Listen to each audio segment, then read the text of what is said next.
Welcome everyone to another Parking Network video. Today we're going to be talking about parking and health. That's usually done from the perspective of quality of life issues and parking problems, but we're going to be flipping that today and instead looking at parking professionals and their health.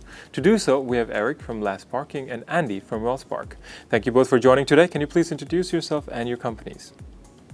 Sure. Thank you, Manoj. My name is Eric Daigle. I'm the head of people and culture for LAZ Parking, an organization that employs over 14,000 employees across the entire United States. And I am responsible for all things people and culture, which of course includes wellness initiatives for the company. And hi, Eric. Hi, Manoj. I'm Andi Campbell. I'm the president of WellSpark Health. We are out of Connecticut, but serving employees like LAZ or employers like LAZ across the United States and all things well-being solutions for employers. So Eric, can you tell us about how the partnership came to be? You know, we recognized a long time ago that employees didn't always have the knowledge, resources, or simply the time to focus on their health and well-being. And we candidly didn't have the internal expertise to be able to provide proactive wellness programs for our employees. And so this partnership developed approximately about 4 years. I think this will be coming upon our 4th anniversary. And we look forward to a long continued partnership as we move forward. And Andi, what would you say is the mission for WellSpark Health? Really, primarily what we do at WellSpark is help employers like LAZ, of course, but many others who are moving toward what we call a culture of health or a culture of well-being, away from what has traditionally in the wellness space been considered single point wellness solutions, like do a step challenge, get a water bottle, go to a health fair, get a lip balm, sort of the old way of wellness, I'll say, or the more traditional way of doing wellness, and working with employers like LAZ who really want to build well-being as part of their people and culture strategy, moving away from wellness and into culture of well-being. That's really what we do, and it's our sweet spot. Was the decision to work together with WellSpark based upon the size of your organization or an identified immediate need to address the health of your employees? I would say it's a little bit of both. Our organization is extremely decentralized in terms of where we operate and where our employees live and work. We simply lacked the internal expertise to be able to provide adequate wellness resources for our employees from a proactive perspective. And so, the decision to partner with WellSpark was an easy one. And how does your service work for an organization as large as LAZ Parking? Yeah, so what we do primarily is coaching, I'll say health coaching, and we do that in a variety of different ways. We really focus on kind of two audiences. It's people who want to just work on their health in general, like we call that lifestyle coaching. In the space, it's called lifestyle coaching. And then there are people who need more support, who may have a chronic condition or might be at risk for having a chronic condition. In any of those cases, we're really in a coaching model, either individual or group.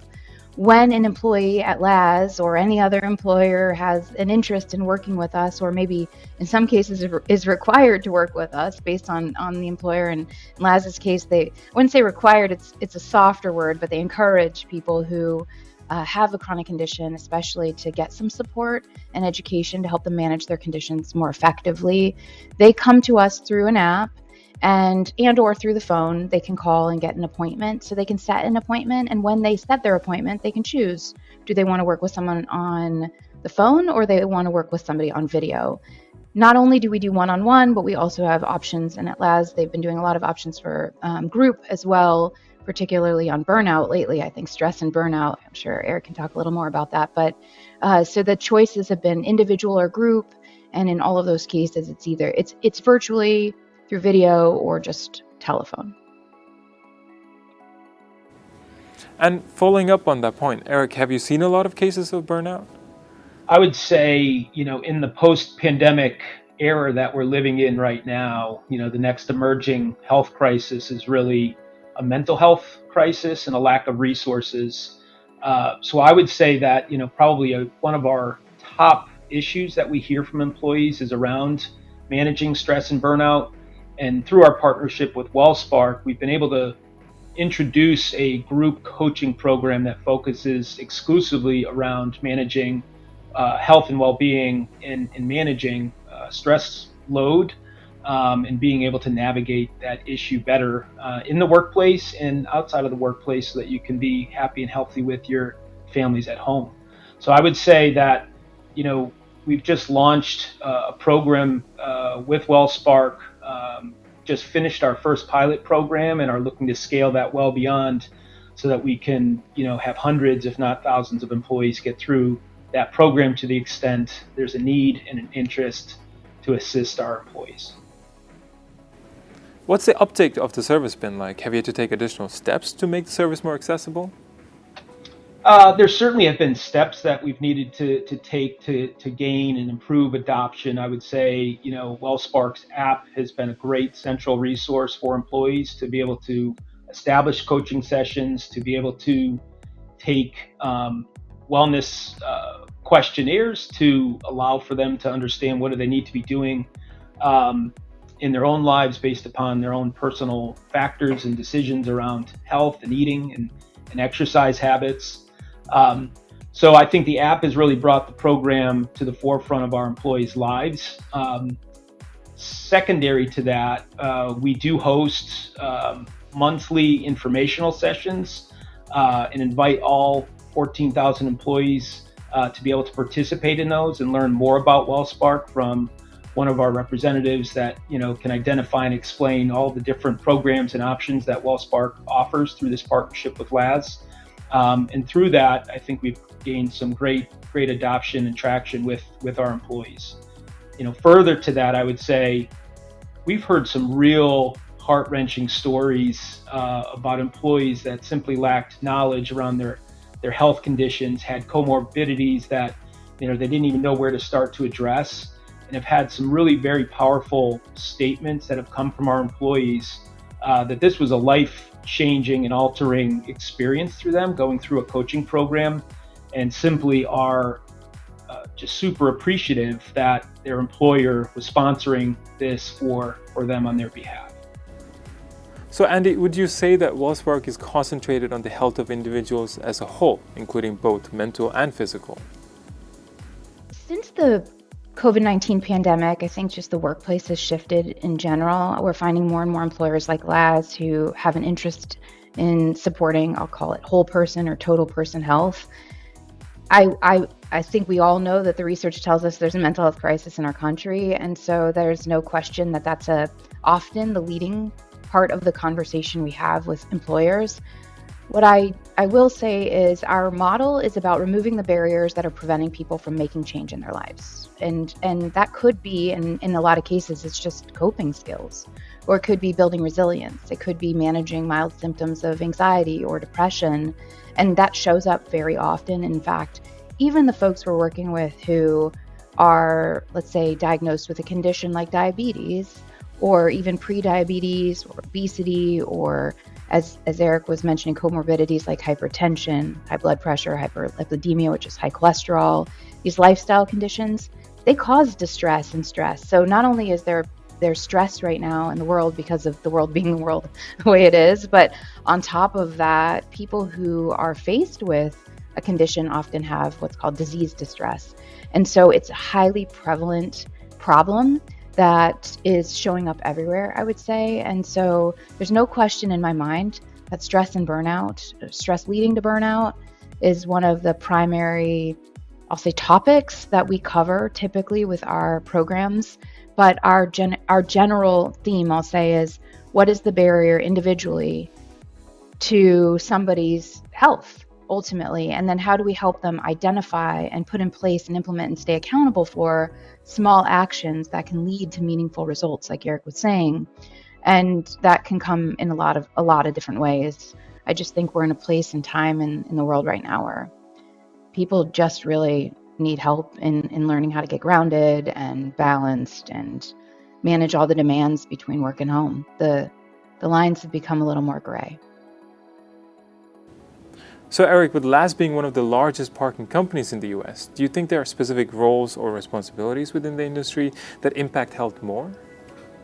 I would say that, what I see as the head of people for LAZ Parking is we have a widely dispersed workforce, and the culture of parking, particularly in the valet world and the valet space, is one that's fast-paced. You're always working to move towards the next car to make sure that our customers are satisfied, that they're not waiting for their vehicle too long to be retrieved.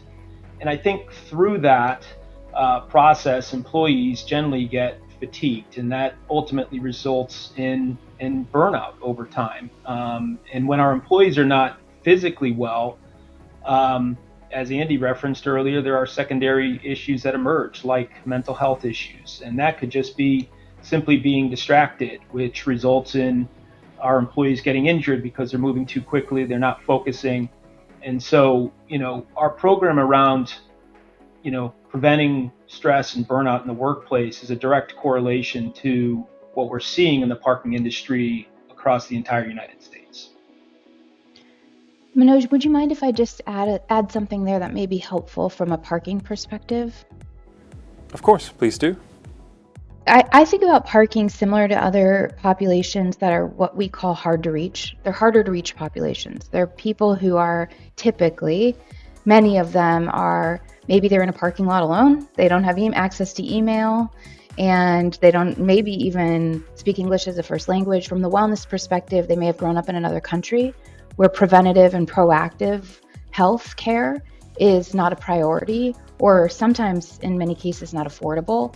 And so I think the parking industry particularly is such a nice opportunity to improve the healthcare system in the country, actually, not just in parking and not just in wellness. This is like a really a problem in our country, that there's these people who don't have the education and the resources, the experience, or the support, and they're not connected in the same way an employee who's sitting at their computer all day, every day, is connected. And I think that's a real risk. And as Eric said, there is in the research a direct correlation to people more often and more prevalent getting hurt and not being able to come back to work if they do get hurt as quickly.